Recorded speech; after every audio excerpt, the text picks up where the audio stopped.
অগ্নিঝুঁকি সহ যে কোনো দুর্যোগ মোকাবিলায় শুধু আইনের প্রয়োগই যথেষ্ট নয়, বাড়াতে হবে অবকাঠামো নির্মাণ পর্যায়ে দক্ষতার পাশাপাশি তদারকিও। সবাইকে হতে হবে সচেতন, বলেছেন গৃহায়ন ও গণপূর্ত উপদেষ্টা আদিলুর রহমান। মঙ্গলবার রাজধানীতে একটি সেমিনারে এসব কথা বলেন তিনি। অনুষ্ঠানের রাজুক চেয়ারম্যান বলেন, ঢাকা শহরের সব সেবার জন্য দরকার একক কর্তৃপক্ষ।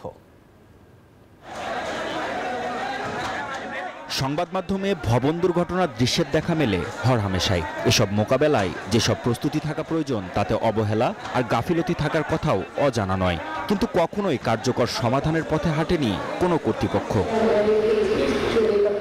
মঙ্গলবার সকালে হোটেল সোনারগাঁওয়ে রাজধানী উন্নয়ন কর্তৃপক্ষ রাজুক এবং জাপান ইন্টারন্যাশনাল কোঅপারেশন এজেন্সি জাইকার উদ্যোগে একটি সেমিনারের আয়োজন করা হয়। সেখানে উঠে আসে এসব বিষয়। সেমিনারে বক্তারা বলেন, এতদিন ক্ষমতাবানদের কাছে নিরুপায় দিন কাটাতে হয়েছে।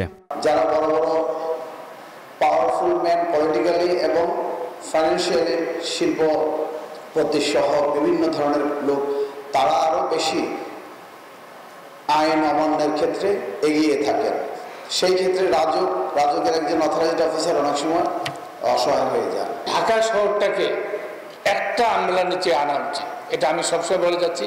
ঢাকা শহর যদি আমরা এক আমলার নিচে না আসতে পারি, বান্ডেল থাকলে প্রতি সেনমানিতে টাকা বাঁচবে।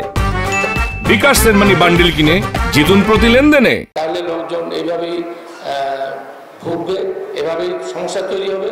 গণপূর্ত উপদেষ্টা বলেন, দুর্যোগ মোকাবেলায় দরকার সমন্বিত তদারকি। শুধু আইনের প্রয়োগের মাধ্যমে না, আইনের প্রয়োগ তো অবশ্যই আছে, কিন্তু আইনের প্রয়োগের বাইরেও আমাদের যে ডিজাইন, এই ডিজাইনের ক্ষেত্রে পেশাজীবীদের যারা দক্ষতা বাড়ে এবং দুর্যোগ সহনশীল নকশা তৈরি করতে তাদেরকে উৎসাহিত করা যায়। এরপরে আছে নির্মাণ পর্যায়ে তদারকি। সেমিনারে বক্তারা জানান, ভবন সংক্রান্ত দুর্যোগ মোকাবেলায় আইনের শাসন প্রতিষ্ঠা করতে হবে, সচেতনতা বাড়াতে হবে সব পর্যায়ে। সেই উপদেষ্টা বান্ডলি মাহমুদ হাসান, নিউজ 24, ঢাকা।